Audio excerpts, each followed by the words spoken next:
মাঝে আমি চলে এসেছি জেঠিমার রান্নাঘরে আম মাখানি। আবো কি রোদ তো দেখা পাচ্ছ, এত রোদে আমার শরীর পুড়ে যায়নি। গরমের টক আম খেলেই জিভে জল, খুবই ভাল লাগে। এই দেখো কতটা সুন্দর, আমি হাত পাইনি আম গাছে, কি বড় বড় আম, আর আম গাছে আমি হাত পাইনি এত বড়। আমি এই হাত দেওয়ার চেষ্টা করছি, হাত পাইনি। লাস্টে কি করব, আমার পাশে একটা ইট গাড়ি আছে, আমি এই ইটের ওপর উঠবো। এই ইটের ওপর দুখানা আম আছে, এই দুটো আম পারবো যদি আটা হয়।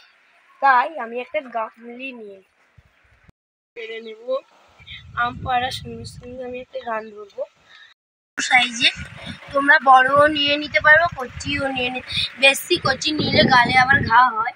এসব আম খুবই ভালো। এটা আমি হালকা জল ঢেলে দেবো। দেওয়ার পরে আমি এবারে এটা কিছুক্ষণ 1 মিনিট ভিজতে দেবো।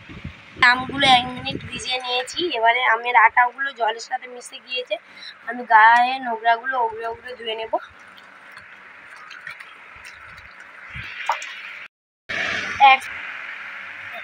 এক মিনিট আবার জল দিয়ে দেবো, 2 মিনিট হবে।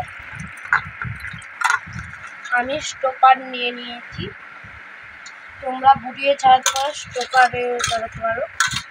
তোমাদের ঘরে যদি স্টোপার থাকে স্টোপারটা ছাড়াবো। কতটা সুন্দর খোসাটা ছাড়াচ্ছি দেখো। ছাড়ানো হয়ে গেছে, দেখো কতটা সুন্দর ছাড়িয়েছি। এরম তোমরা ছাড়াবে, আমটা তাহলে দেখতেও খুব সুন্দর লাগবে আর খেতেও খুব সুন্দর লাগবে। দেখো আমটা কতটা সুন্দর। আমি আমটা এবার বাটিয়ে রেখে দেবো, আবার আর একটা আম ছাড়াবো।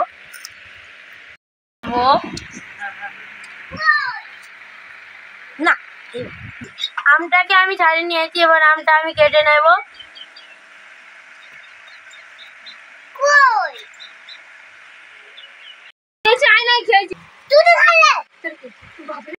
আমটা আমি ছাড়িয়ে নেব ভালোভাবে।